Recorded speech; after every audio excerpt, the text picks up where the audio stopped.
تو اللہ کہتے ہیں اس کے لیے جنتان، دو باغات ہیں. تو یہاں دو باغات کا مطلب دو نہیں ہے، دو قسم کے باغات ہیں. سمجھتے ہو کہ نہیں سمجھتے؟ اللہ تعالیٰ فرماتے ہیں ذواتا افنان، مختلف قسموں کے. فبأي آلاء ربكما تكذبان، تو بتاؤ اپنے رب کی کون کون سی نعمتوں کو جھٹلاؤ گے. چھوٹی چھوٹے اعمال پہ اتنی بڑی بڑی نعمتیں اس نے تمہارے لیے رکھی ہوئی ہیں. فیہما عینان تجریان، اللہ کہتے ہیں اس میں دو چشمے بہہ رہے ہوں گے.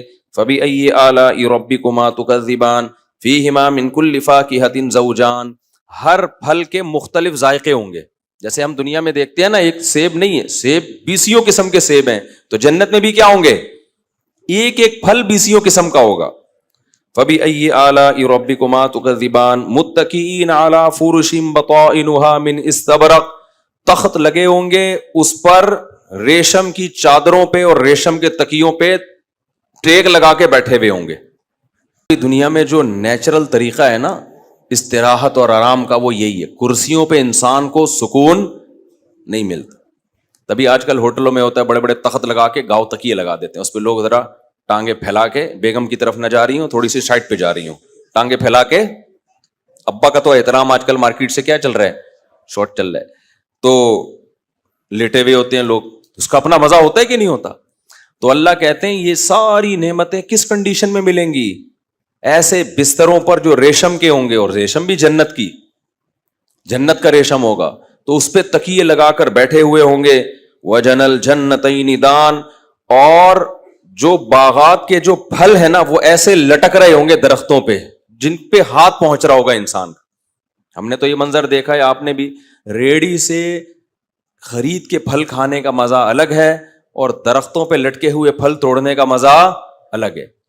تو اللہ کہتے ہیں ایسے گھنے باغات کے بیچ میں تخت لگے ہوئے ہوں گے، تخت پہ یہ بیٹھے ہوئے ہوں گے، اور جو لذت والے پھل جن کے بارے میں قرآن کہتا ہے تلذ الاعین، ان پھلوں کو دیکھ کے زبان لذت بعد میں محسوس کرے گی، آنکھوں کو لذت پہلے آئے گی.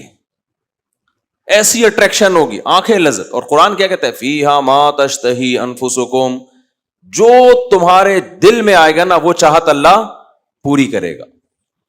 تو ایسے تختوں پہ بیٹھے ہوئے ہوں گے، اور درختوں کے پھل دہن، اللہ کہتے ہیں قریب ہوں گے تمہارے، لٹکے ہوئے ہوں گے. فَبِأَيِّ آلَاءِ رَبِّكُمَا تُكَذِّبَانِ، تو بتاؤ اپنے رب کی کس کس نعمتوں کو جھٹلاؤ گے. آگے اللہ فرماتے ہیں فِيهِنَّ قَاصِرَاتُ الطَّرْفِ، انہی باغات میں تمہارے ساتھ وسیم بھائی ہوں گے، غفار بھائی ہوں گے، بڑی بڑی مونچھوں والے ہیں بھائی.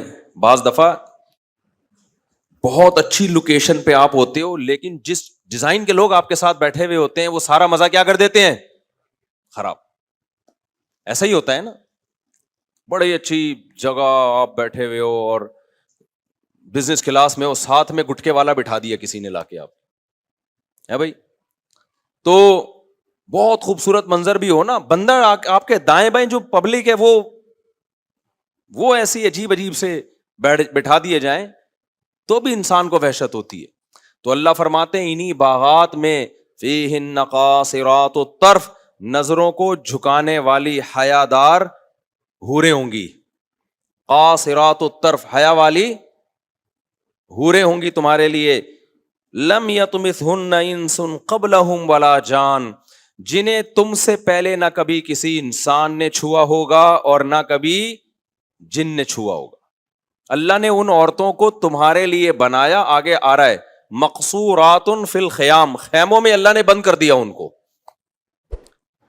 انا انشأناہن انشاء، سورہ واقعہ میں آتا ہے اسی مٹی سے بنایا جنت کی مشک و عنبر والی مٹی سے، اسی سے بنا کے جنتی کے لیے. اللہ کو تو پتا ہے نا کون جنت میں جائے گا اور کون جہنم میں جائے گا. کچھ لوگوں کے بارے میں تو ہمیں بھی پتا ہے الحمدللہ، ان کی حرکتوں سے اندازہ ہو رہا ہے کہ ان کا، وہ سمجھتے ہیں 4 آدمی جنت میں جائیں گے، ٹھیک ہے نا، تو ان کی حرکتوں سے ایسا لگ رہا ہے اللہ کہے گا تم 4 کے علاوہ سارے چلے جائیں گے. تو جو بھی یہ کہہ رہا ہے نا میں جنت میں 2-4 اور جنت میں، تو یہ اتنی ساری حوریں کس کے لیے اللہ نے بنائی ہے میرے بھائی. بعض لوگ ایسے بنا کے پیش کرتے ہیں اسلام کو کہ ایسا لگتا ہے 2-4 آدمیوں سے زیادہ کوئی جائے گا نہیں. تو انا انشأناہن انشاء، اللہ کہتے ہیں ہم نے ان کو اسی وہیں سے جوان بنایا ہے, پروان چڑھایا ہے وہیں سے. فجعلناہن ابکارا, اور ہم نے ان کو کنواری بنا دیا. تو وہ اسی جنتی کے لیے اللہ نے تیار کی. اس سے بھی پتا چلتا ہے جنت میں وہ لوگ جائیں گے جو اپنی فطرت پہ ہوں گے. سمجھتے ہو کہ نہیں سمجھتے؟ انسان کی فطرت ہے اسے حیادار بیوی چاہیے. دیکھو گرل فرینڈ سب کو آڑی ترچی لوگ تمنا کرتے ہیں, ناچنے والی, گانے والی, جیسی مرضی ہو, لیکن بیوی بنانے کے لیے انسان کس کو ترجیح دیتا ہے؟ یار حیادار ہو, گھر کی چار دیواری میں رہنے والی ہے. ایسا نہ ہو کہ کوئی بات کروں تو اینٹ کا جواب کس سے دے, وہ پتھر سے.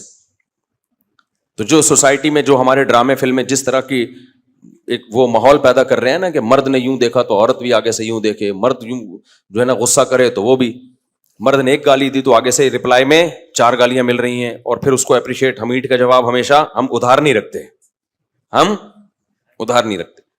تو غلط ہے, مردوں کو بھی ایسا نہیں کرنا چاہیے. لیکن عورت میں بے حیا ہونا بہت بری صفت ہے. تو جو عزت دار لوگ ہوتے ہیں, جو نیچر پہ ہوتے ہیں, ان کو بیوی کیسی چاہیے ہوتی ہے؟ حیا والی. تو اللہ کہتے ہیں جو جنت میں حور ملے گی وہ بے حیا نہیں ہوگی, وہ کیسی ہوگی؟ حیا والی. خاص جس کی حیا کو اللہ نے ہائی لائٹ کیا, قاصرات الطرف, اپنی نظروں کو جھکانے والی. اس کا مطلب علماء نے یہ بھی بیان کیا ہے, اب آپ یہ نہ سمجھیں کہ آپ جائیں گے بیگم نظر ہی نہیں اٹھا کے دیکھے گی تو آپ بولیں گے بھائی, تو آپ کو تو پھر غصہ آئے گا نا, بیگم میں کسی سلسلے میں حاضر ہوا ہوں آپ کی خدمت میں.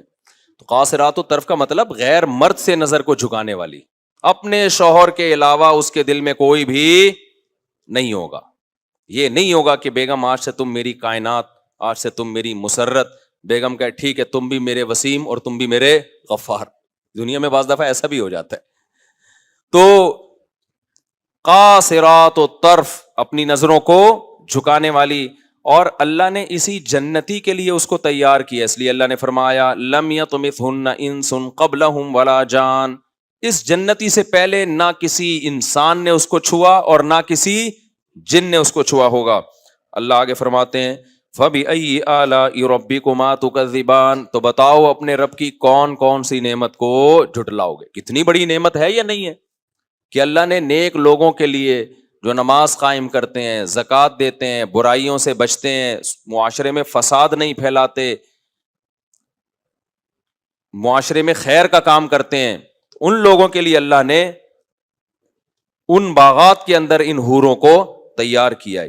آگے اللہ فرماتے ہیں کأنہن الیاقوت والمرجان, وہ حوریں ایسی ہیں جیسے یاقوت اور مرجان. یہ مثال دی گئی ہے, ظاہر ہے 100% جنت کو بیان کرنا دنیا میں اس کی کوئی نظیر ملتی نہیں ہے. یاقوت اور مرجان کے پتھر ہوتے ہیں نا, کیسے چمکدار, شفاف. صحیح حدیث میں ہے رسول اللہ صلی اللہ علیہ وسلم نے صحابہ سے فرمایا کہ جنت کی حور اتنی خوبصورت ہوگی, یرا مخ سوقہ ما من وراء اللحم, کہ اس کے جو پنڈلی کا گودا ہے نا وہ بھی گوشت سے نظر آتا ہوگا باہر سے. ایسی شفاف اللہ نے اس کی اسکن کو, اس کی جلد کو بنایا ہے. صحابہ نے عرض کیا یا رسول اللہ یہ کیسے ممکن ہے کہ ایک عورت ہو انسان, ظاہر ہے وہ شیشے کی تو نہیں بنی ہوئی ہوگی نا, اور ہوگی تو گوشت پوش کی عورت ہی ہوگی نا. تو آپ صلی اللہ علیہ وسلم نے قرآن کی آیت مثال کے طور پہ پیش کی, فرمایا کیا تم نے قرآن میں پڑھا نہیں ہے کہ انہن الیاقوت والمرجان, کہ وہ یاقوت اور مرجان کی طرح. یاقوت مرجان کا پتھر کتنا ہی موٹا کیوں نہ ہو, لیکن اگر اس میں کوئی بھی چیز ہوتی ہے نا, دھاگا وغیرہ, تو وہ باہر سے نظر آتا ہے. تو اللہ تعالیٰ فرماتے ہیں کہ انہن الیاقوت والمرجان فبأی آلاء ربکما تکذبان, اپنے رب کی کون کون سی نعمتوں کو جھٹلاؤ گے. یہ جتنے ڈیٹنگ پوائنٹ بنے ہوئے ہیں نا, یہ سب اپنے آپ کو اس حور سے محروم کر رہے ہیں جس حور کا اللہ نے اپنے نیک بندوں سے وعدہ کیا ہے. اور اللہ قرآن میں کہتے ہیں ومن اصدق من اللہ قیلا, اللہ سے زیادہ سچا وعدہ کسی کا نہیں ہو سکتا. آگے اللہ فرماتے ہیں ہل جزاء الاحسان الا الاحسان. اب ایک سوال پیدا ہوتا ہے, اللہ ہم نے اتنا عمل تو کیا نہیں ہے, تو اتنی بڑی جنت ہمیں ہمیشہ کے لیے دے گا جس میں ایسے باغات ہوں گے, جس میں ایسے چشمے جاری ہوں گے, جس میں ایسے حوریں ٹہل رہی ہوں گی, تو اتنا بڑا انعام. تو اللہ ہمیں اپریشیٹ کرنے کے لیے کیا کہتے ہیں, ہل جزاء الاحسان الا الاحسان, بتاؤ تم نے جب اچھا کام کیا تو اچھے کا بدلہ تو اچھا ہی ہوتا ہے, اچھے کا بدلہ برا نہیں ہوتا. حالانکہ دیکھیں ہم نے اتنا اچھا تھوڑی کیا ہوتا ہے, لیکن اللہ کا ایک نام ہے شکور, قدردان, وہ تھوڑے کی قدر کرتا ہے. تو اللہ کہتے ہیں تم نے بھی تو بہت اچھا کیا ہے, تو ہم کم اچھا کریں تمہارے لیے کیا. تم ساری زندگی بلوغت سے بعد موت تک 5 نمازیں پڑھتے رہے, فجر میں اٹھتے تھے, پھر کاروبار چھوڑ کے ظہر میں آتے تھے, پھر کاروبار چھوڑ کے عصر میں آتے تھے, پھر سورج غروب ہوتے ہی میرا نام لیتے تھے, پھر عشاء میں سونے سے پہلے مجھے یاد کرتے تھے, پھر رمضان کے پورے روزے رکھتے تھے, اس میں نہیں دیکھتے تھے سردیوں کے روزے ہیں یا گرمیوں کے روزے ہیں, میں ملازم ہوں یا مزدور ہوں, یہ ایئر کنڈیشن روم میں بیٹھتا ہوں. نا نا نا نا, تم نے اللہ کے حکم کو جیسے میں نے کہا ایز اٹ از پورا کیا. تم نے اپنے چہرے پہ نبی کے حکم کی وجہ سے داڑھی رکھی, اس زمانے میں جس زمانے میں لوگ داڑھی کا مذاق اڑاتے تھے. تم عورت تھی تو تم نے اس زمانے میں اللہ کے حکم کے مطابق پردہ کیا جس زمانے میں لوگ پردے کا مذاق اڑاتے تھے, جس زمانے میں لوگ حلال و حرام کی پرواہ کیے بغیر رزق کماتے تھے, تم نے اس زمانے میں حرام سے اجتناب کیا, حلال پر قناعت کی تم نے. جس زمانے میں لوگ زنا, عیاشی, انٹرنیٹ پر فحش فلموں کی طرف جاتے تھے, اس زمانے میں تم نے اپنی نگاہوں کی, جملہ کمپلیٹ کیا کریں بھائی, اپنی نگاہوں کی حفاظت کی تم نے. جس زمانے میں ترقی یافتہ قومیں بوڑھے باپ اور بوڑھی ماں کو اولڈ ہاؤس میں جمع کرایا کرتے تھے, اس زمانے میں تم نے بوڑھے باپ اور بوڑھی ماں کو گھر میں رکھ کے ان کے قدموں میں جنت تلاش کی ہے. جس زمانے میں لوگ باس کے سامنے تو آواز آہستہ کرتے تھے, بوڑھے باپ دادا کے سامنے آواز آہستہ کرنا کمزوری سمجھا جاتا تھا, اس زمانے میں تم نے بوڑھے ماں باپ کے سامنے اپنی آواز کو اللہ کی خاطر پس کیا اور اپنے غصے کے کڑوے گھونٹ کو نگل لیا. تو اللہ کہتے ہیں ساری زندگی تم نے یہ نیکیاں کی ہیں. لوگ نشہ کرتے تھے, شراب پیتے تھے, تم شراب سے بچتے تھے, حلال پر اکتفا کیا تم نے. کتنی یعنی اگر مسلمان کی زندگی دیکھی جائے تو کتنی عیاشیوں سے وہ اپنے آپ کو بچاتا ہے. وہ نکاح کی طرف جاتا ہے, وہ زنا کی طرف نہیں جاتا. اور نکاح میں پریشانیاں بھی ہیں. 2 بیویوں والے تو میں نے ٹینشنوں میں دیکھے ہیں, 10 گرل فرینڈ والے میں نے ٹینشن میں نہیں دیکھے. حرام خوری اس زمانے میں عام ہے, بھنگیوں کی طرح زندگی گزارو, لیکن جب تم حلال کی طرف جاؤ گے تو عذاب اور مصیبتوں کا تمہیں سامنا ہوگا. تو جو بھی 2 کر کے مار کھاتے ہیں نا, بہت ہیں, ابھی میرے موبائل میں نمبر پڑے ہوئے ہیں, یہ ہو رہا ہے وہ ہو رہا ہے, میں ان سے کہتا ہوں کوئی بات نہیں, کام تم نے حلال کیا ہے, ایک ایک ٹینشن پہ اللہ تمہیں آخرت میں اجر دے گا. کیونکہ نبی نے فرمایا کہ جب گناہ پہ اجر ملتا ہے نا تو گناہ سے بچنے پر نیکی بھی بولو ملتی ہے. تو اللہ کہتے ہیں ہل جزاء الاحسان الا الاحسان, یہ جنت کو تم سمجھ رہے ہو بھائی یہ تو بہت ہے, تو اللہ کہتے ہیں تم نے بھی تو کوئی کم نہیں کیا. احسان کا بدلہ کیا ہوتا ہے؟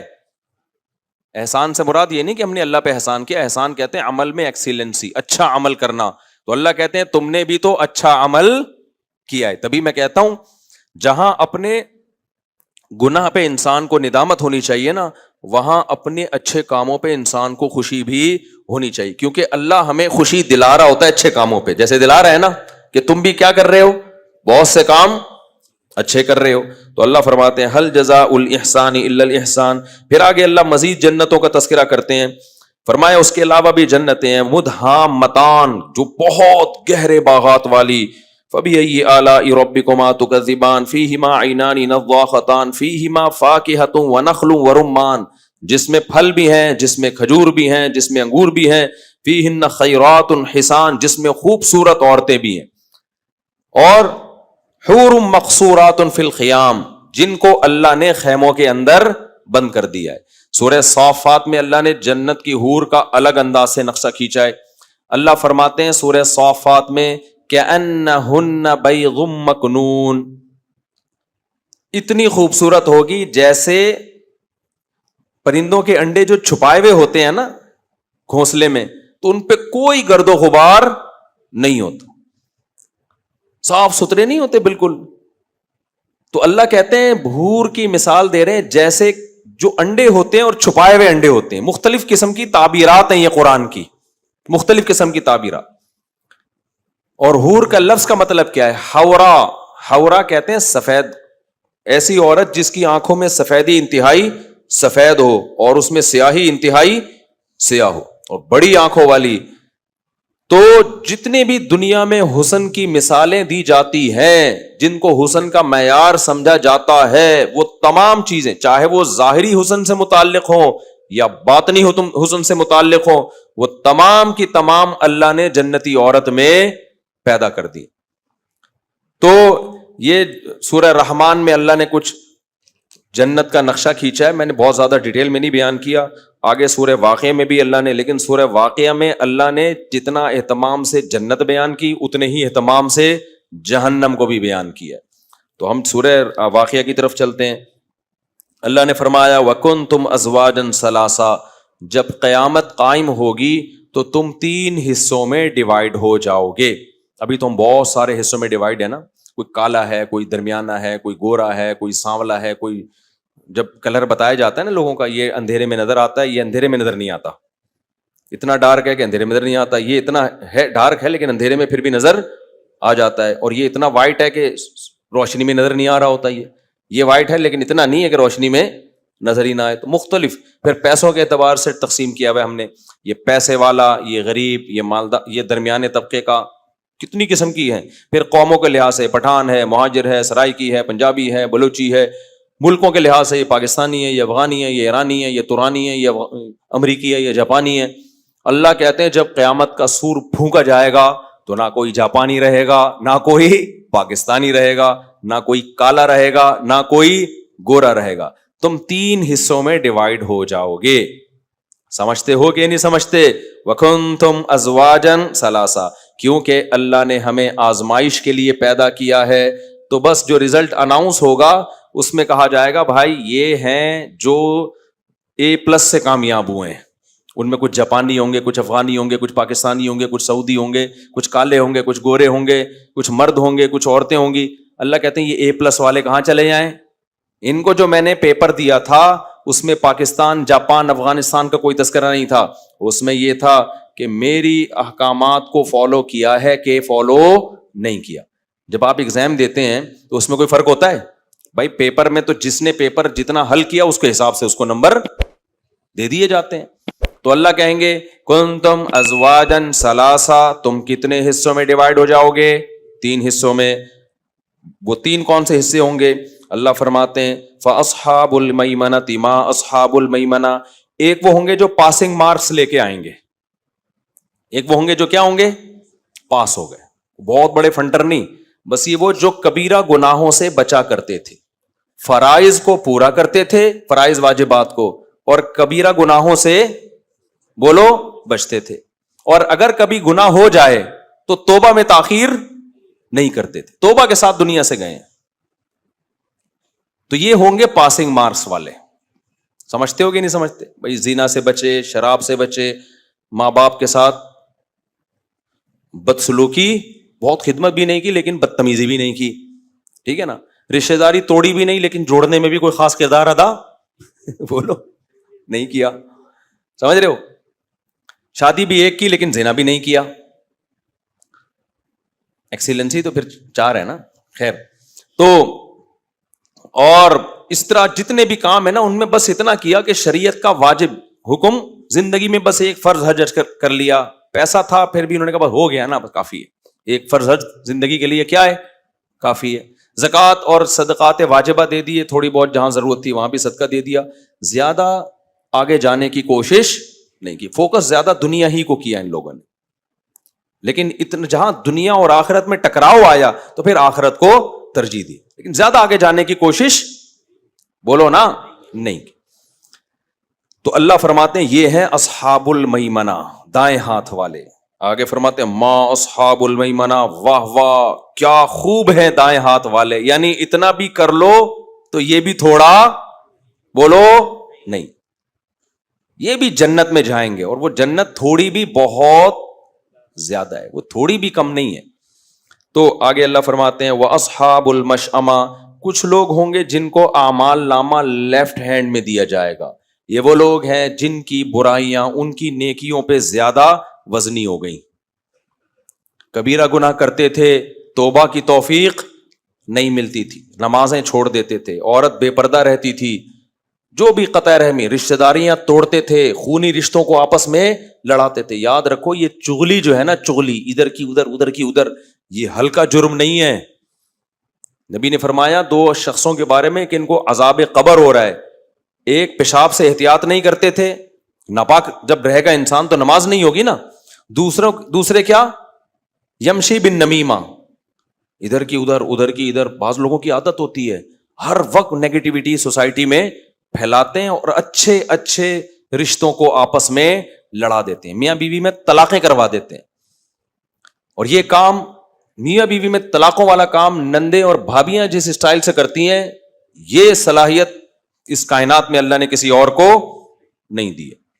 اسی وجہ سے میں کہتا ہوں نندوں کو جب اپنے گھر میں آیا کرو نا, اپنے بھائی کے گھر میں نیچ گھس گھس کے دیکھا کرو کون ٹائم پہ کام کر رہا ہے کون نہیں کر رہا, بھابھی کتنے بجے سو کے اٹھتی ہے, کتنے جلدی سو کے. تمہارا کام نہیں ہے, تم آؤ سلام دعا کرو, اپنے گھر میں جاؤ. وہاں جب بھی کوئی نند آئے گی نا, جو نندے بیان سن رہی ہیں ان کے علاوہ کی بات کر رہا ہوں, وہ بھائی اور بھابھی کو لڑا کے جائے گی لازمی.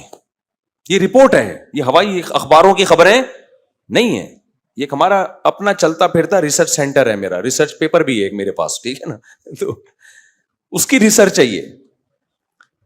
فساد فساد, جب گھر میں آؤ غیبتیں, وہ یہ کر رہی ہے, وہ یوں کر رہا ہے, وہ ایسے کر رہی ہے, وہ. ابے چھوڑو, تمہارا ہیڈک بولو نہیں ہے, کون کیا کر رہا ہے, تم اپنے گھر میں خوش رہو یار. اس گھر میں غلط ہو رہا ہے صحیح ہو رہا ہے, تمہارا کیا لینا نہیں. ایکچولی ہمیں اپنی ماں کی فکر ہے, ہماری ماں ٹینشن میں آتی ہے جب بھابھی اس طرح سے کرتی ہے, تو ہماری ماں کیا ہوتی ہے. ابے جب تو لڑوا کے جائے گی نا تو تیری ماں زیادہ ٹینشن میں آئے گی, چھوڑ دے ان کو. تو ہر شخص, اور یہ بھابھی کون سا, یہ جب اپنے ماں کے گھر جائے گی تو وہاں بھی یہ کیا کر رہی ہوتی ہے, وہی جو اس کے ساتھ ہو رہا ہے وہ وہاں پارسل کر دیتی ہے جا کے. تو اور دفتروں میں مرد یہ کام کر رہے ہوتے ہیں.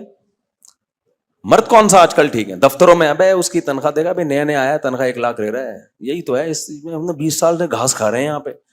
یار تمہیں کوئی اعتراض ہے, تم باس کو ایک لیٹر لکھ کے دو, سر میری تنخواہ بڑھا دو. یہ تمیز والا طریقہ ہے, سمجھ رہے ہو. ادھر ادھر کی باتیں دیکھو, میں اپنے واقعات سنانے میں کوئی حرج نہیں ہے. میری ناغے نمازوں میں بہت زیادہ ہو رہے تھے, میرے سفر اتنے زیادہ ہو گئے, تنخواہ مجھے پوری مل رہی تھی. تو میں نے کمیٹی کو بتایا, میں نے کہا بھائی میرے اب ناغے بہت زیادہ ہونے لگے ہیں, اب میں ناغے تو کروں گا کیونکہ میرے سفر بہت ہیں, تو میری آپ سیلری کیا کر دیں, جو بھی وظیفہ, سیلری تو نہیں کہنا چاہیے اس کو, جو وظیفہ ہے وہ کیا کر دیں, کوئی کمپنی تھوڑی ہے جو سیلری مل رہی ہے, جو وظیفہ ہے وہ کم کر دیں آپ.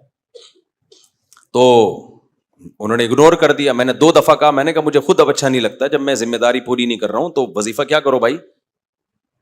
3-4 دفعہ انہوں نے دل بڑا کیا, انہوں نے کہا نہیں آپ بہت پرانے ہیں, تھوڑا سا انسان پرانا ہونے کا بھی خیال کرتا ہے, نہیں بھائی آپ کو اتنے سال ہو گئے. لیکن کیا لوگ باتیں کر رہے ہیں, اس کے کان میں ابے نماز ایک دیکھا, اس دن ظہر میں شارٹ تھے, اس دن عصر میں غائب ہیں, جاپان میں بیٹھے ہوئے ہیں, کبھی آسٹریلیا جا رہے ہیں, تنخواہ پوری لے رہے ہیں, تنخواہ کیا کر رہے ہیں. اتنا فساد, ادھر کی ادھر ادھر کی ادھر. اگر آپ کو کوئی اعتراض ہے بھائی, آپ ایک لیٹر لکھ کے دے دو, یا ایک دفعہ صدر سے بات کر لو, وہ آپ کو بتا دے گا بھائی امام صاحب تو خود 20 دفعہ یہ بات کہہ چکے ہیں, لیکن ہم خود ایک پروٹوکول دے رہے ہیں. اب کیا ہوا, 1 مہینہ پہلے پھر یہی باتیں, میں نے ان سے بولا بھائی جان کم کر دو, یہ ادھر ادھر جو کانا پھوسی چل رہی ہے نا, یہ میرے لیے تنخواہ سے کم تنخواہ مجھے قابل برداشت ہے. یہ جو کانا پھوسی ہو رہی ہے نا, اس کے کان میں جا کے یوں کہنا, اس کے کان میں جا کے یوں کہنا, یہ نماز پڑھا نہیں رہے, تنخواہ پوری لے رہے ہیں. میں نے کہا کم کر دو, انہوں نے الحمدللہ تقریباً ختم ہی کر دی ہے. تو مجھے خوشی ہے. اب اگر کوئی آ کے کان بھرتا ہے نہیں دیکھو تو بولو نہیں لے رہے تنخواہ, جاؤ. تو یہ فساد کی بات ہے. اگر میں یہ نہیں کہہ رہا سب کو اپنے حال پہ چھوڑ دیں, بہت کچھ غلط بھی ہو رہا ہوتا ہے, لیکن غلط کو ٹھیک کرنے کا ایک طریقہ ہوتا ہے. ادھر جا کے اس کے کان میں, ایک صاحب تو مسلسل بیٹھے ہوئے اس کام کے لیے, ادھر بیٹھے رہیں گے, فارغ لوگوں کا یہ کام ہوتا ہے. بھائی امام صاحب نے جو گارڈ وارڈ رکھے ہوئے, تیرا باپ, ان سے پوچھو ان کا باپ تنخواہ دیتا ہے, اس کی کہاں سے آ رہا ہے یہ سارا, یہ تنخواہ کہاں سے آ رہی ہے ان کے پاس. پرسوں کسی نے روکا, وہ بولنے لگے گارڈ کو, کیا نبی صلی اللہ علیہ وسلم کے کوئی گارڈ تھے جن کے پاس رائفلیں لے کے گھومتے تھے؟ وہ گارڈ کو جا کے سمجھا رہے ہیں, اس کو تو موٹیویٹ کرو, بیٹا شاباش, ویل ڈن. جو شکایتیں ہم سے آ کے کرو نا, تنخواہ تو وہ پوری لے گا, اس کے بعد جب اس کو احساس ہوگا یار ہم فالتو ہیں, ٹھیک ہے نا, ہم تمہارا تو کوئی کام ہی نہیں, تو فساد ہوگا کہ نہیں ہوگا. تو یہ بہت خطرناک چیزیں ہوتی ہیں لڑوانے والی. جو اعتراض ہے بھائی اس سے جا کے کرو, نہیں کر سکتے تو چپ کر کے آرام سے بیٹھے رہو. یہ مرغیاں کیوں پالی ہوئی ہیں, یہ انڈے, یہ مرغی کھانا ہے, ہر وقت اوٹ پٹانگ نیگیٹو باتیں, گاڑی کہاں سے آ گئی. یہ تو میں نے اتنا فیئر میں ان میں رہا ہوں کہ میں نے لوگوں کو خود کہا ہوا ہے, بھائی جو پوچھنا ہے مجھ سے پوچھو, میں انشاءاللہ ہر سوال کا جواب دینے کے لیے تیار ہوں, تاکہ مجھ پہ کوئی انگلی نہ اٹھے کہ کوئی چندے کے پیسے تو نہیں دائیں بائیں کر دیے. اس کے بعد یہ حال ہے, اس کے بعد مجھ سے نہیں پوچھ رہے ہوتے, کبھی ادھر جا کے پوچھ رہے ہیں. وہی ہے کہ یہاں سے ایک تار لگا کے نا نکال کے, جو مائک تو ابھی تمہارے خراب چل رہا ہے, تو یہ ہر جگہ ہوتا ہے. بھائی اپنے کام سے کام رکھو. اگر سوسائٹی میں کچھ غلط ہو رہا ہے تو جو بھی اس امور کے ماہرین ہیں, جو اس کے ذمہ دار ہیں, ان تک ایک دفعہ اپنی بات آرام سے پہنچا دو. ہو سکتا ہے آپ کو غلط فہمی ہو رہی ہو, وہ غلط فہمی آپ کی دور ہو جائے. ادھر ادھر باتیں نہ کرو, بہت لڑواتے ہیں, بدگمانیاں. اور ہمارے جامعہ میں ایک استاذ تھے, وہ ناغے بہت کرتے تھے. اب ان کے بارے میں یہ دیکھو, یہ اپنا کام بندہ کرے نہیں, دوسروں کی غیبتیں کرتا رہے. تو ایک ٹیچر نے بلایا, انہوں نے بولا ہمیں پتہ ہے یہ ناغے کرتے ہیں, ان کا کام یہ ہے نہیں, ان کو ایک ایسی آسان سی ہم نے کتاب دی ہے جو ناغوں کے ساتھ ہی پڑھائی جائے گی, ٹھیک ہے نا, لیکن ان کو ہم نکال نہیں رہے کیونکہ ان سے ہم دوسرے کام بہت زیادہ لے رہے ہیں. تو بات کلیئر ہو گئی. تو یہ جو نمیمہ ہے نا, چغل خوری, اس کے کان میں جا کے کچھ, یہ دفتروں میں بہت ہوتی ہے. تو جو بات ہے آپ اپنے باس کو لکھ کے دے دو, بتا دو, پوری ہو جائے ٹھیک ہے, نہیں ہے تو ریزائن دے دو, بھائی ہم نہیں رہتے یہاں پہ. یہ نہ کرو فساد. منافقین جب غزوہ تبوک میں نہیں گئے نا, کیونکہ بہت شدید گرمی تھی, بڑی لمبی لڑائی تھی, تو صحابہ بہت پریشان ہوئے. دیکھو عین وقت پہ انکار کر دیا, تو اللہ نے نبی کو تسلی دی, لو خرجوا فیکم ما زادوکم الا خبالا. اللہ نے کہا اچھا ہوا نہیں گئے, یہ نکلتے پھوٹ ڈالتے لڑائی, جا کے باتیں کرتے, اتنی گرمی ہے اور کھجور کے باغات پکے ہوئے ہیں, ہم نے ساری زندگی قربانیاں دی ہیں, اور اب ہمیں اتنی لمبی جنگ میں لے جایا جا رہا ہے. بھائی یہ کیا ہے یار, ہم کیا اسی کام کے رہ گئے ہیں کیا؟ قرآن میں تو 4 شادیوں کا تذکرہ ہے, اور ہمیں کام کیا لیے جا رہے ہیں ہم سے, ہر وقت جہاد جہاد جہاد جہاد. بھائی کسی اور کو, وہ اس کو تو وہیں چھوڑ کے دے گا, وہ نہیں, وہ اس کو تو وہیں چھوڑ کے آ گئے, پتہ نہیں وہ اس کو کیوں چھوڑ دیا وہاں پہ, ہمیں بول لے گا.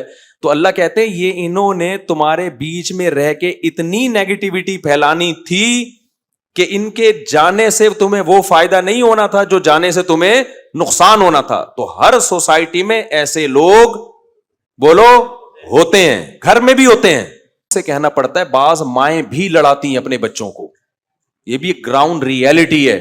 مائیں خود اپنے بچوں کے خلاف ایک دوسرے کے کان بھر رہی ہوتی ہیں, وہ بھی یہ کام کر رہی ہوتی ہیں. باپ بعض دفعہ کر رہا ہوتا ہے یہ کام, اپنے بچوں کے ایک دوسرے کے خلاف نفرتیں پیدا کر رہے ہوتے ہیں. اب تو یہ غلط ہے, نہ باپ کے لیے جائز نہ ماں کے لیے جائز ہے یہ. تو سارا پروگرام ہی اسی سیٹ اپ پہ چل رہا ہے ہمارا. تو اللہ تعالیٰ کیا فرماتے ہیں, یہ میں نے اس لیے بتایا کہ یہ بھی کبیرہ گناہ میں داخل ہے, اس کو ہماری سوسائٹی میں گناہ نہیں سمجھا جاتا. تو اللہ کہتے ہیں جو کبیرہ گناہوں سے نہیں بچے تو ان کے گناہوں کا پلڑا بھاری ہو گیا اور نیکیوں کا پلڑا ہلکا ہو گیا. تو وہ ہیں اصحاب المشأمہ, وہ ہیں بائیں ہاتھ والے, جن کو اعمال نامہ کہاں دیا جائے گا, بائیں ہاتھ والے, بائیں ہاتھ میں. ما اصحاب المشأمہ, کیا ہی برے ہیں وہ لوگ جن کو اعمال نامہ بائیں ہاتھ میں دیا جائے گا. پھر اللہ کہتے ہیں تیسرا طبقہ کون ہے, والسابقون السابقون. ایک تو وہ تھے جو پاسنگ مارکس لیے, اور ایک وہ جو فیل ہو گئے, ایک وہ جو سبقت کرنے والے ہیں. ان میں سب سے پہلے مجاہدین داخل ہیں, جنہوں نے اپنی جان اللہ کے حوالے کر دی. سب سے پہلے کون داخل ہے, مجاہدین داخل ہیں. اور پھر ان میں وہ علماء جنہوں نے اپنی زندگی دین کی تبلیغ کے لیے وقف کر دی. 17-18 سال کی عمر جس میں انسان بڑے خواب دیکھ رہا ہوتا ہے کہ میں یہ کماؤں گا, اور سب کچھ چھوڑ چھاڑ کے دین کی تعلیم کے لیے اپنی بہترین عمر کو وقف کر دیا. جن پہ آج لوگ بڑا اعتراض کرتے ہیں, یہ مولوی ایسے. ابے ان مولویوں نے اس وقت 8 سال مدرسوں میں لگا کے پڑھا ہے, جس وقت اگر یہ کچھ اور پڑھ لیتے تو یا تو CSS کر چکے ہوتے, یا چارٹرڈ اکاؤنٹنٹ بن چکے ہوتے, یا کسی کمپنی میں مینیجر یا پائلٹ بن چکے ہوتے, یا آرمی میں کوئی کمیشن آفیسر بن چکے ہوتے. یا کچھ نہیں کرتے تو کم از کم کچھ کاروبار کر چکے ہوتے, وہ بہترین کچھ بھی نہیں ہوتا تو فیوچر تو نظر آتا نا. تو یہ وہ بہترین عمر مدرسے کو دین لوگوں نے, جس عمر میں ہر شخص ان سے کہتا تھا کہ تم نے اپنا فیوچر تباہ کر دیا. پھر اللہ اگر کسی کو اپنی قدرت سے کھلانا پلانا شروع کر دے تو پھر لوگ کہتے ہیں یہ مولوی دیکھو گاڑیوں میں گھومتے ہیں, یہ مولوی دیکھو 4 شادیوں سے کم بات کرتے ہی نہیں ہیں, یہ مولویوں کی عیاشی, فلاں کو دیکھو اتنا بڑا آفیسر تھا وہ دین کی خدمت کر رہا ہے, وہ تو سمجھ میں آتا ہے. بھائی جان اگر اتنی عیاشی مولویوں کی ہے تو آپ بھی اپنے ایک آدھ بچے کو کیا بنا دو, مولوی بنا دو. پھر میں بار بار بتاؤں کہ مولویوں میں 2 نمبر بھی ہوتے ہیں, میں مانتا ہوں, میں ان کی بات نہیں کر رہا, وہ جو ہوتے ہیں تبھی میں نے تو بتایا جس مولوی کی 4 بیوی میں تو ایسے ہی کان کھڑے جاتے ہیں, میں نے اللہ خیر کرے پتہ نہیں کہاں سے پیسہ کما رہا ہے. تو ہر مولوی کی میں بات نہیں کر رہا, 2 نمبری مولویوں میں جو جس قسم کی 2 نمبری ہوتی ہے وہ تو پھر 2 نمبری میں ایکسیلنسی, آپ کہتے ہیں نائس ٹو میٹ یو, ایسا 2 نمبر میں نے مارکیٹ میں جو مدرسوں کے نام پہ, یتیم خانوں کے نام پہ اور پتہ نہیں کیا کس کس نام پہ ہوتی ہے. تو میں بڑے علماء کی بات کر رہا ہوں جنہوں نے اپنی زندگیوں کو وقف کیا. تو جب وہ وقف کرتے ہیں تو بعض دفعہ اللہ ان کو دنیا بھی دے دیتا ہے اور بعض دفعہ دنیا نہیں دیتا لیکن دین کی خدمت ان سے لے لیتا ہے. میجورٹی کو تو دنیا نہیں ملتی. میرے تو اساتذہ اور مشائخ میں زیادہ تر وہ ہیں جو پہلے بھی غریب تھے اب بھی کیا ہے غریب ہیں. کچھ ہے جن کو اللہ نے دولت دے دی, حالانکہ علم ان کے پاس بہت ہے لیکن پھر بھی غریب ہیں, دنیا جانتی بھی نہیں ان کو. سمجھتے ہو کہ نہیں سمجھتے؟ تو علماء بھی اس میں داخل ہیں, شہداء بھی اس میں داخل ہیں, مجاہدین بھی اس میں داخل ہیں. ہر وہ شخص جو دین میں آگے بڑھنے کی کوشش کر رہا ہے. عامی لوگوں میں بھی بہت سے ایسے ہوتے ہیں جنہوں نے بہت چندے دیے ہوتے ہیں مدارس میں اور یتیم خانے بنائے ہوتے ہیں انہوں نے. صرف علماء میں نہیں ہوتے, عام لوگوں میں بھی ہوتے ہیں. میں عام لوگوں میں بھی ایسے لوگوں کو جانتا ہوں کہ جن کی ایسی ایسی خدمات ہیں اللہ کو راضی کرنے کے لیے, آدمی حیران ہو جاتا ہے ان کی خدمات کو دیکھ. میں ایک گورنمنٹ آفیسر سے ملا, اس نے ایک بیوہ سے نکاح کی ہے, پہلی شادی آج سے 20-25 سال پہلے. اس نے کہا یار میری نیت صرف یہی تھی کہ اس کا میں گھر بساؤں, ورنہ اس عمر میں کیا جذبات ہوتے ہیں انسان. اس کے بچوں کو پالا, بچے بڑے ہو گئے, اس نے مجھے ان بچوں سے بھی ملوایا کہ دیکھو یہ چھوٹے چھوٹے تھے آج کتنے بڑے ہو گئے. میں نے کہا یار نیکی تو کون کر رہا ہے بھائی, تو کر رہا ہے. تو اس عمر میں کیا جذبات ہوتے ہیں انسان کے. لیکن اپنے خاندان کی کوئی بیوہ تھی, اس نے کہا چھوڑا یار کچھ کام جنت کے لیے بھی کر لینا چاہیے. تو جتنا جو آگے جائے گا, چاہے وہ عامی آدمی ہو, چاہے علماء ہو, چاہے مجاہدین ہو, تو اس میں اللہ نے کوئی بند نہیں کیا ہے. مختلف دین کے شعبے ہیں, جو بھی آگے سے آگے بڑھنے کی کوشش کرے گا. بعض ٹرسٹ ایسے ہوتے ہیں کہ انہوں نے بہت, جو ایماندار بھی ہوتے ہیں, ٹرسٹوں میں ایماندار ہونا بڑا مشکل کام ہے. کوئی عامی آدمی نے ٹرسٹ بنا کے اتنے غریبوں کی مدد کی, کرپشن نہیں کی ہوتی اس نے, تو وہ بھی اسی میں داخل ہے کہ بھائی تو نے تو ایسا کام کر دیا, کتنے لوگوں کی جانیں بچا لیں, کتنے لوگوں کے پیٹ بھرنے کا ذریعہ بنے. ایسے عام لوگوں میں بھی بعض لوگوں کو جانتا ہوں, بڑی بڑی قربانیاں دے کے انہوں نے انسانوں کی خدمت کی ہے. تو ایسے تمام لوگ کس میں داخل ہیں؟ والسابقون السابقون. تہجد پڑھنے والے بھی اس میں, صرف زکوٰۃ نہیں دیتے, اضافی صدقے بھی کر رہے ہوتے ہیں. تو اللہ کہتے ہیں جو سبقت لینے والے ہیں وہ تو سبقت, یہ بلاغت دیکھو. اللہ کہتے ہیں جو دائیں ہاتھ والے کیا خوب ہیں, وہ ہے بھائی, ان کی اللہ تعریف کر رہا ہے. بائیں ہاتھ والے کیا برے ہیں لو, ان کی اللہ کیا کر رہا ہے, برائی. سبقت کرنے والوں کے بارے میں یہ کہنا چاہیے تھا بہت خوب ہے وہ, نہ, اللہ نے کہا سبقت کرنے والے تو سبقت کرنے والے ہیں, ان کی تعریف کی ہمیں ضرورت. بولتا کیوں نہیں ہے بھائی؟ نہیں ہے. سمجھتے ہو کہ نہیں سمجھتے؟ ان کی تعریف کی ہمیں ضرورت نہیں ہے. ان کو کیا ملے گا؟ اولئک المقربون. سب سے پہلی بات, یہ لوگ اللہ کے مقرب ہیں. فی جنات النعیم, عیش کے باغات میں. ثلۃ من الاولین وقلیل من الاخرین. اللہ کہتے ہیں یہ پہلے لوگوں میں بہت ہوں گے, جیسے جیسے قیامت قریب آئے گی مارکیٹ میں شارٹ ہوتے چلے جائیں گے. صحابہ تابعین میں یہ بہت تھے, اور آج لوگ صحابہ ہی تابعین کو سب سے زیادہ مذاق اڑاتے ہیں کہ ان کو کیا پتا تھا دین کا, حدیث میں تو یہ آتا ہے اور ان لوگوں نے دین کو تبدیل کر دیا, یہ کر دیا. وہ صبح بیان کر رہے تھے نا, کہ مولانا صاحب بیان کر رہے تھے نا آج فجر میں, کتنی زبردست بات کی انہوں نے, کہ بعض لوگ کہتے ہیں چند صحابہ نیک تھے باقی تو سارے معاذ اللہ منافق تھے. تو انہوں نے کہا یہ منافق تھے تو ایران کیا تمہاری ماں کو جہیز میں ملا تھا کیا؟ یہ ایران تو صحابہ نے فتح کیا ہے نا, اتنی قربانیاں دی ہیں. اور ازبکستان جو ہے وہ مہر میں ملا تھا. صحابہ جو پوری دنیا میں گئے ہیں, تو آپ کا کیا خیال ہے ان کو مٹھائی کے ڈبوں سے ان کا استقبال کیا گیا ہے. اسلام کی دعوت کو لے کر گئے تو تلواریں چلی آگے, زخم, ایک ایک جنگ میں صحابہ تابعین میں بعض دفعہ 10,000 بھی شہید ہوئے ہیں. اتنی بڑی بڑی قربانیاں منافق لوگ نہیں دے سکتے, بہت بڑی قربانی. عبداللہ ابن مبارک کا ایک بڑا زبردست واقعہ ہے. عبداللہ ابن مبارک بھی تبع تابعین میں سے ہیں. امام ابو حنیفہ کے شاگردوں میں, اور امام حنیفہ کی شان میں پوری نظم لکھی ہے عبداللہ ابن مبارک نے. عبداللہ ابن مبارک کا واقعہ ہے. عبداللہ ابن مبارک جو تھے نا بڑے محدث ہیں, بڑا ان کا حدیث کی کتابوں میں ان کا نام آتا ہے, فقیہ بھی تھے, محدث بھی تھے. یہ 4 مہینے یہ انہی لوگوں میں داخل ہیں جو بس سابقون میں داخل ہے. یہ کیا کرتے تھے, 4 مہینے تجارت کر کے پیسہ کماتے تھے تاکہ لوگوں کے سامنے ہاتھ بولو. یہ جاب نہیں کرتے تھے, یہ کیا کرتے تھے, تجارت, کیونکہ تاجر اپنی مرضی سے چلتا ہے, جاب والے کو تو چھٹی نہیں ملے گی جہاد کرنے کی. تو 4 مہینے یہ کیا کرتے تھے, تجارت. 4 مہینے علم حاصل کرتے تھے, دین کا علم, اور 4 مہینے ان کے جہاد کے لیے وقف تھے تاکہ دین کا علم بھی بڑھتا رہے. تبھی تو اتنے بڑے محدث بنے, یہ عربی کے بہت بڑے شاعر بھی تھے یہ تو. اور پھر 4 مہینے اللہ ان کی تجارت میں برکت بھی بہت دیتا تھا. جب انسان اللہ کے لیے خرچ کرتا ہے تو برکتیں بھی بہت ہوتی ہیں. تو بڑے مالدار بھی تھے یہ. وہی دولت جہاد میں خرچ کرتے, جب حج پہ حاجیوں کو لے کے جاتے تو ان پہ بھی بہت خرچ, غریب حاجیوں کا سارا خرچہ خود اٹھایا کرتے تھے. تو 4 مہینے جب یہ جہاد کرتے نا تو کیسا جہاد ہوتا تھا ان کا ایک واقعہ ہے کہ کہیں لڑائی ہو رہی تھی تو عیسائیوں میں نا کوئی بہت طاقتور نہیں ہوتا, حل میں مبارز, جنگ میں پہلے یہ نعرہ لگایا جاتا تھا, جو بڑے طاقتور قسم کے ہوتے تھے نا جنگ شروع ہونے سے پہلے, وہ کہتے تھے کوئی ہے جو مجھ سے لڑ کے دکھائے. ظاہر ہے وہ کوئی کمزور آدمی تو آئے گا نہیں, اس کو پتا تھا کہ میں یا سامنے والے میں سے قتل ہوگا تو آگے جنگ شروع ہوگی. تو بہت بہادر آتا تھا.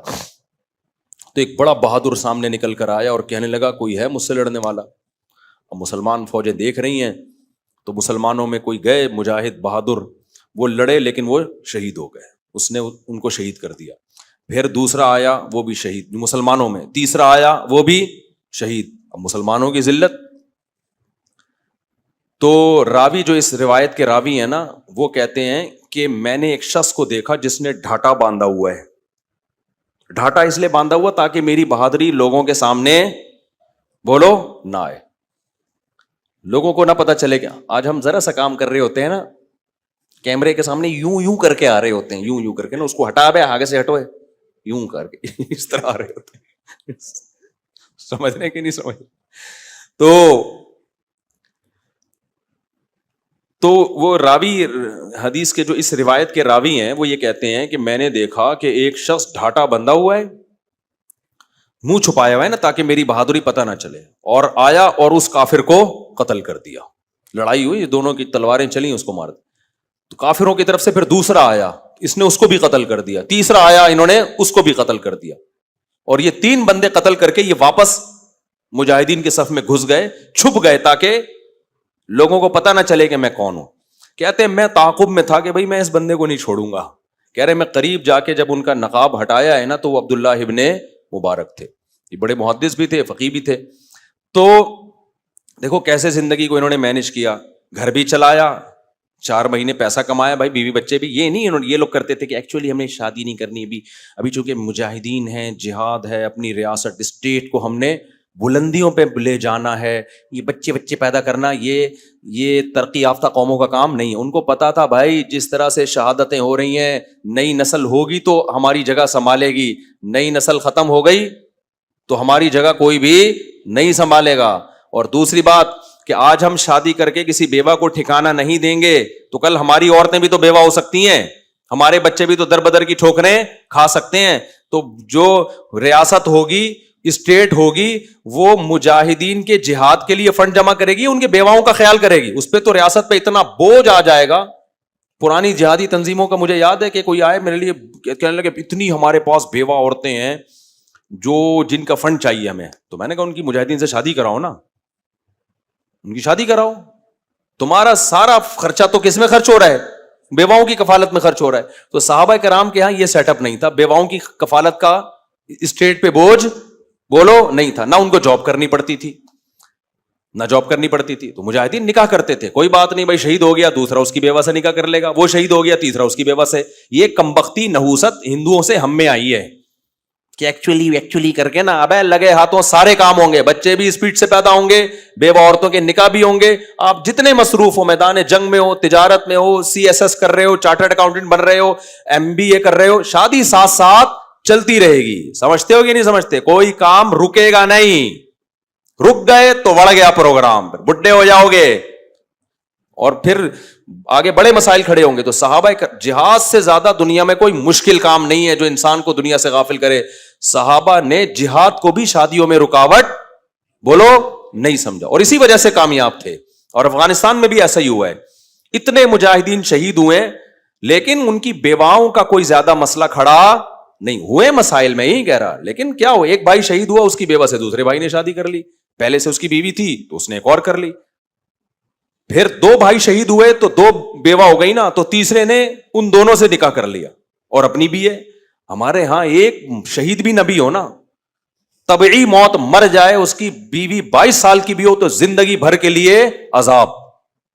تو یہ اس لیے میں اس گندے نظام کو نہیں مانتا میرے بھائی. میں کوئی پاگل تھوڑی ہوں, پاگل آپ لوگ ہو گئے ہو, ہم پاگل نہیں ہیں, سمجھ رہے ہو نا. تو آپ کو یہ گندا سڑا ہوا نظام مبارک ہو, ہم اس سڑے ہوئے نظام کو نہیں مانتے. ہم کہتے ہیں نکاح کو پروموٹ کریں گے ایسی کی تیسی. کوئی بیوہ ہو باپ سے پوچھو ہی نہیں, باپ کون سا آج کل باپ ہے یار, وہ تمہیں روکے گا. بیوہ ہمارے خاندان میں جب لوگ کہیں گے میرے بیٹے نے بیوہ سے شادی کی ہے, کیا عزت رہ جائے گی.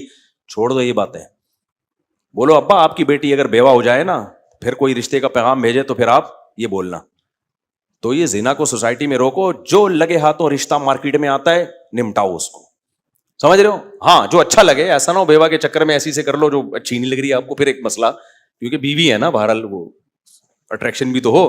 بعض دفعہ بیوہ اچھی ہوتی ہے, بعض دفعہ طلاق یافتہ اچھی ہوتی ہے, بعض دفعہ کنواری کی طرف دل آتا ہے. جہاں دل آئے اٹھا کے فوراً پکڑا دو اس کو. یہ دل آج سے کس کا ہوا بھائی؟ آپ کا ہوا. وہ کہے گی ابا سے پوچھا کہ ابا سے پوچھتے رہیں گے, آپ آج نکاح کر لیں. ایسا نہ ہو کہ قائد اعظم کے مزار پہ لے جاؤ اس کو, سمجھتے ہو.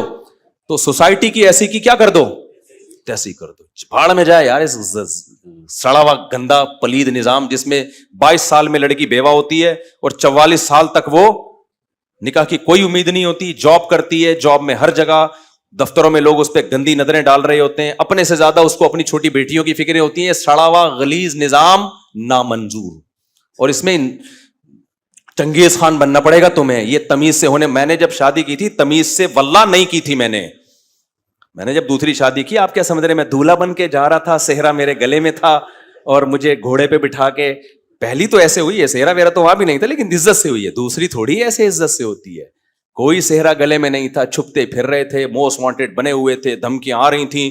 اتنی بےزتی ہوئی ہے کہ بےزتی کا احساس کیا ہو گیا تھا, ختم. کہیں سے عزت مل جائے اس کی بھیک مانگ رہا تھا میں. لوگوں سے پوچھتا تھا بھائی میں نے غلط کیا ہے, لوگ کہتے تھے غلط نہیں کیا. ایک رشتے دار تھے, ان کو میں نے بتایا کہ مجھے گالیاں پڑ رہی ہیں, تو انہوں نے کہا کام کیا, آپ کو مٹھائی کھلائیں گے کیا آپ کو اس کام. ہم نے کہا ایسی کی بھاڑ میں جاؤ یار, جب اللہ کی اجازت ہے اور سوسائٹی میں اس کا فائدہ ہے, جاؤ بھاڑ میں, تمہاری ایسی کی تیسی. تو میں نے تو ایسا مزہ آیا مجھے. پھر جب زیادہ بےزتی ہوتی ہے نا تو بےزتی لیس ہو جاتا ہے آدمی.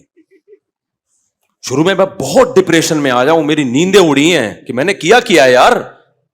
مجھے ایسا لگ رہا تھا مجھ سے بڑا اس کائنات میں ظالم کوئی نہیں ہے. لیکن جب میں دلائل میں غور کرتا اور حالات دیکھتا, میں کہتا یار بالکل ٹھیک کیا ہے. لیکن اتنی ڈپریشن میں گیا. اس کے بعد جب لوگوں نے ٹارچر کیا, تانے, 1-1.5 سال تو سمجھاتا رہا ہوں کہ بھائی لوگ مان جائیں پھر میں کروں گا یہ کام. سوسائٹی میں ماحول بناؤں. لوگ مجھے کہتے ہیں پہلے سوسائٹی کو ٹھیک کرو, سوسائٹی میں سارے رشتے دار مان جائیں گے پھر. کوئی بھی نہیں مانتا, یہ دماغ سے نکال دو. زنا کرو گے لوگ کہیں گے توبہ استغفار کر لے بس. نکاح کرو گے کوئی بھی نہیں مانے گا. تو ہم نے کہا جاؤ یار اس سوسائٹی کی, ایسا مزہ آیا. پھر میں موسٹ وانٹیڈ بنا, پھر میں گریبان پڑھ کے نا تھوڑا ٹیڑھا کر کے, ٹوپی بھی ٹیڑھی کر کے, ہم تو ہیں ہی غلط. پھر لوگ مجھے کہتے تھے یہ کیا شے, کیونکہ اب تو پھر بھی تھوڑا رواج ہو گیا ہے, سوسائٹی میں ایکسپٹ ہونے لگا ہے. میں نے جب کیا تو اس وقت تو یہ لفظ سننا کوئی پسند نہیں کرتا تھا. علماء حیران ہوتے تھے ابے کیا کر رہا ہے. تو اس لیے الحمدللہ اپریشیٹ بھی علماء نے کیا, یہ نہیں. تو اس سے پھر ایسا حوصلہ بڑھانا 2 ہو گئی. میں نے کہا تمہارا باپ روک کے دکھایا, تیسری کروں گا ایسی کی تیسی. ہم جب گندے ہیں نا تو پھر گندے ہی ہیں, ہم جب برے ہیں تو پھر کیا ہیں. تو مجھے لوگ کہتے تھے یار یہ دو شادیوں کے علاوہ کوئی کام ہی نہیں, ہر وقت شادی شادی. تو میں نے کہا میرا شادیوں کے علاوہ کوئی کام نہیں ہے, جاؤ. تو پھر 15 اب جا کے ٹکاؤں میں. ٹھیک. تو اب تو اللہ نے اجازت بند کر دی ہے نا, ورنہ میں کہاں ٹکاتا. تو پھر وہ آدمی بےزتی لیس ہو جاتا ہے, ٹھیک ہے نا. تو میں یہ مذاق نہیں کر رہا میرے بھائی, یہ سوسائٹی کی بولو ضرورت ہے. تو ان حضرات کی, حضرت عثمان جب شہید ہوئے ہیں نا, گردن ان کی کاٹی گئی ہے, اللہ اس بدبخت کو جہنم میں ڈالے جس نے یہ ظلم کیا. اس وقت بھی ان کے نکاح میں 4 عورتیں تھیں. صحابہ کرام نے کسی مصروفیت, کسی ٹینشن کو نکاح میں رکاوٹ نہیں سمجھا. یعقوب علیہ السلام کتنے اپنے بیٹے کے غم میں غمزدہ تھے, اس کے بعد بھی امام احمد بن حنبل سے روایت ہے کہ انہوں نے نکاح کیا اس دوران بھی. تو مسلمان کسی چیز کو نکاح میں رکاوٹ نہیں سمجھ, ایک چیز کو رکاوٹ سمجھتا ہے کہ کوئی رشتہ ہی نہ دے رہا ہو. اب آپ غریب ہیں تو کوئی رشتہ دے گا ہی نہیں, تو پھر اس کے لیے میں کہتا ہوں کچھ کما لو بھائی تاکہ رشتہ مل جائے, کیونکہ نہیں کماؤ گے تو فرشتہ آئے گا, رشتہ نہیں آئے گا. صحیح ہے نا. اس لیے خیر جلدی سے ہم اس کو مکمل کرتے ہیں میرے بھائی. تو یہ کبیرہ گناہوں سے بچنے کے لیے نا یہ سب چیزیں ضروری ہیں سوسائٹی میں, اس لیے میں اس کو اتنا زیادہ پروموٹ کرتا ہوں. ورنہ آپ کی شادی سے مجھے تو ایک لڈو بھی نہیں ملتا, مجھے کیا فائدہ ہوگا. آپ شادی کرو گے تو مجھے کیا ملے گا, کچھ بھی نہیں ملے گا مجھے. مٹھائی ویسے ہی میں نہیں کھاتا, اگر میں مٹھائیاں کھا رہا ہوتا تو شادی بھی نہیں کر رہا ہوتا. پھر میں, جو لوگ بہت مٹھائیاں کھاتے ہیں نا تو لڈو کی طرح کیا ہو جاتے ہیں, گول ہو جاتے ہیں. تو گلوکوز کا ڈبہ ہوتے ہیں وہ, صحیح ہے نا. جو گلوکوز کا ڈبہ بن جائے تو اس کے جسم میں طاقت ویسے بھی ختم ہو جاتی ہے. ہاں, ہر بھاری جسم والا گلوکوز کا ڈبہ نہیں ہوتا, یہ میں بار بار کہتا ہوں بھائی. بھاری جسم تو بہت سے محدثین کا بھی تھا, علماء کا بھی تھا, وہ نیچرلی ہوتا ہے بعض لوگوں کا, وہ ایک الگ بات ہے. کھا کھا کے مٹھائیاں پھوڑ پھوڑ کے ڈبے کھا کھا کے اگر موٹے ہوئے ہو نا, یہ والا موٹاپا اسلام میں پسندیدہ نہیں ہے. چلیں ہم جلدی سے اس کو مکمل کر لیں بھائی, بہت ہو گیا یار آج. ہاں, اللہ تعالیٰ فرماتے ہیں کہ جو جنت میں کیا ہوگا, یہاں بھی اللہ نے فرمایا کہ گاؤ تکیے لگے ہوئے ہوں گے, یہ عالی شان تختوں پہ بیٹھے ہوئے ہوں گے. یطوف علیہم ولدان مخلدون, خدمت والے کیسے ہوں گے. دیکھو جب آپ کسی غریب ہوٹل میں جاتے ہو, خدمت والا آتا ہے, ایک کندھے پہ رومال ہوتا ہے, ناک صاف کر رہا ہوتا ہے, صاحب کیا چاہیے, آپ کیا بولتے ہو بھائی, کیا کیا ہے, انڈا کو ڈالا ہے, فلانا کو ڈالا, پوری گردان پڑھنا شروع کرتے ہیں, آپ کے سمجھ میں نہیں آتی. پھر آپ بولتے ہو جو لے آ یار, تو کچھ بھی لیا, کوئی اٹریکشن نہیں ہوتی اس کے اندر. لیکن جب آپ کسی اچھے ہوٹل میں جاتے ہو, 3 پیس سوٹ ٹائی میں, بڑا تمیز سے بندہ ہے, سر آپ کیا چاہتے ہیں سر, تو مینیو آپ کے سامنے لا کے رکھ دیتا ہے. پھر آپ بتاتے ہیں انگلش میں نا اس کو, منچورین, پتہ نہیں کیا کیا انگلش کے نام آ رہے ہیں یار, عجیب عجیب قسم کی چیزیں آ رہی ہیں. آدمی سمجھتا پتہ نہیں کیا آئے گا, آتا ہے تو وہی چکن ہوتی ہے, کاٹ کے 4 ٹکڑے رکھے ہوئے ہوتے ہیں. کل مجھے کسی نے بتایا, کسی کو افطاری میں کوئی چیز تھی, پتہ نہیں بچوں نے نہیں بتایا کہ میں نے کہا یہ کیا ہے, کیا بولا انہوں نے, کہا یہ چکن, بچے تو ایڈوانس ہیں. ابے نہیں, پتہ نہیں منچورین تھا, کیا تھا وہ, نہیں یار بڑا مزے کا لفظ تھا وہ کھانا اتنا مزے کا نہیں تھا, صرف نام خالی مزے کا تھا بہت زیادہ. تو خیر انہوں نے پتہ نہیں کیا کہا نا, وہ نام ہی میں بھول گیا. اتنے مشکل نام آ رہے ہیں. وہ ہمارے مدرسے میں گاؤں کا بچہ پڑھتا تھا, تو کسی ٹیچر نے کہا میرے لیے 2 سینڈوچ لے آؤ. وہ جا کے کہہ رہے سنڈوچ چاہیے ہمیں. مجھے آ کے کہہ رہا ہے کہ یار کیا منگوایا ہے, سنڈوچ. میں نے کہا سنڈوچ نہیں ہوتا بھائی. تو کہہ رہے سیدھے سے بولو ڈبل روٹی میں انڈا رکھ کے لے آؤ یار, یہ بولو. تو پتہ نہیں کچھ چکن منچورین کر کے کچھ تھا. خیر, تو کیا کہہ رہا تھا میں, کہاں سے کہاں بات چلی جاتی ہے.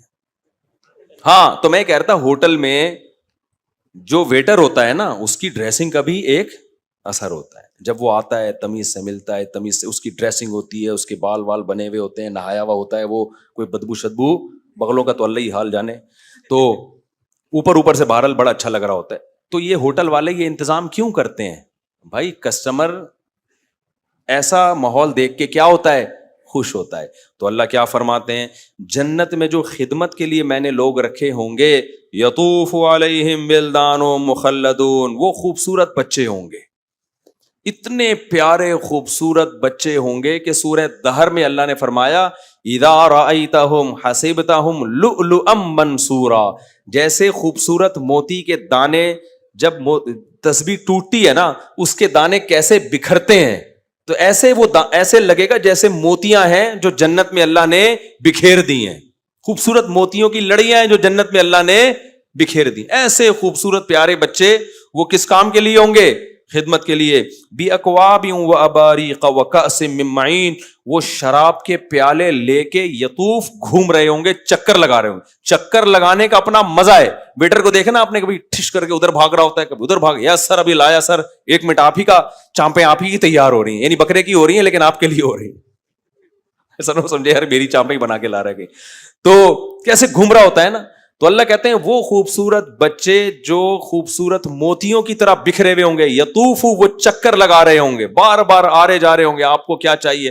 حالانکہ دیکھو جنت میں اس خدمت کی ضرورت نہیں ہے, بٹن دباؤ سب کچھ آ جائے گا. لیکن یہ بٹن دبانے والا پروسیس نیچرل نہیں ہے. نیچرل یہی ہے کہ آپ چودھری بن کے لوگوں سے خدمت لو. سمجھتے ہو گے نہیں سمجھتے؟ یہ انسان کی نیچر ہے, اس کو خدمت لینے میں اپنا لطف آتا ہے کہ میں سیٹھ ہوں, یہ خادم ہے. تو ایسے خوبصورت بچے اللہ نے جنت میں مرد اور عورت کی خدمت کے لیے بکھیر دی ہوں گے. آگے اللہ فرماتے ہیں وہ شراب کے پیالے لے کے گھومیں گے. لا یصدعون عنہا ولا ينزفون, اس شراب پی کے نہ یہ بہکیں گے اور نہ ان کے سر میں درد ہوگا. وفاکہۃ مما یتخیرون, اور ایسے پھل جو چاہیں گے, یہ جس طرح کے پھل چاہیں گے ان کو ملیں گے. وَلَحْمِ طَيْرٍ مِّمَّا يَشْتَهُونَ, اور جس پرندے کا گوشت کھانا چاہیں گے وہ پرندے کا گوشت ان کو ملے گا. وَحُورٌ عِین, اور آئینہ کہتے ہیں بڑی آنکھوں والی, اور بڑی اور سفید آنکھوں والی, گورے رنگ, حور کا مطلب گورے رنگت والی, گورے رنگت والی حوریں ہوں گی. کَأَمْثَالِ اللُّؤْلُؤِ الْمَكْنُونِ, اللہ کہتے ہیں وہ حوریں ایسی ہیں جیسے موتیوں کو کسی نے چھپا دیا ہو. یہ چھپانے کا لفظ کیوں؟ کیونکہ موتیاں کھلی ہوتی ہیں تو ان پہ گرد و غبار آ جاتی ہے. آپ کو عجیب بات بتاؤں, میڈیکل سائنس نے بھی یہ پروف کیا ہے کہ عورت پردہ کرے گی تو اس کی اسکن محفوظ رہے گی, پردہ نہیں کرے گی تو چہرے کی اسکن محفوظ, جو پردے دار عورتیں ہیں نا ان کا چہرہ محفوظ رہتا ہے. کیونکہ عورت کی اسکن دھوپ سے بہت جلدی خراب ہوتی ہے, آدمی کی نہیں ہوتی خراب. مرد و مزدور گھنٹوں گھنٹوں مزدوری کرتے ہیں. تو بعض خواتین اب اس چکر میں اسکن بچانے کے لیے ماسک پہن کے نا اپنے باڈی پہ پتہ نہیں کیا کیا لگا کے نا وہ اوپر ایلو ویرا اور جیل ویل لگا کے جا رہی ہوتی ہیں. بھائی اللہ تعالیٰ نے حکم دیا پردہ کر لو, اس سے تمہاری اسکن بھی کیا ہوگی, مرد اور عورت کی ایک جیسی اللہ نے جسامت. کچھ چیزیں مردوں کے لیے زیادہ نقصان دہ نہیں, عورت کے لیے بہت ہے, کیونکہ اس کی فطرت ہے پردہ کرنا. تو اس لیے اللہ نے کہا کہ امثال اللؤلؤ المکنون, ایسے جیسے چھپائے ہوئے موتی, تو جن پہ کوئی گرد و غبار نہیں ہوتا. آگے اللہ فرماتے ہیں جزاء بما کانوا یعملون, وہی بات ہے اللہ اتنا پروٹوکول کیوں دے رہا ہے بھائی, تو بھائی ایک نماز پہ 50 روپے دے دیتا, تہجد پہ 100 روپے پکڑا دیتا, کافی ہو جاتا. صحیح ہے نا. اللہ کہتے ہیں نہیں, جو کام انہوں نے کیا ہے نا دنیا میں, سب گناہ میں مست تھے اور یہ برائیوں سے بچ رہے تھے, تو اس کا یہ بدلہ ہے جو ان کو دیا جائے گا. آگے پھر اللہ نے جو اصحاب الیمین کو نعمتیں ملیں گی, جن کو اعمال نامہ دائیں ہاتھ میں, ان کی نعمتوں کا تذکرہ کیا.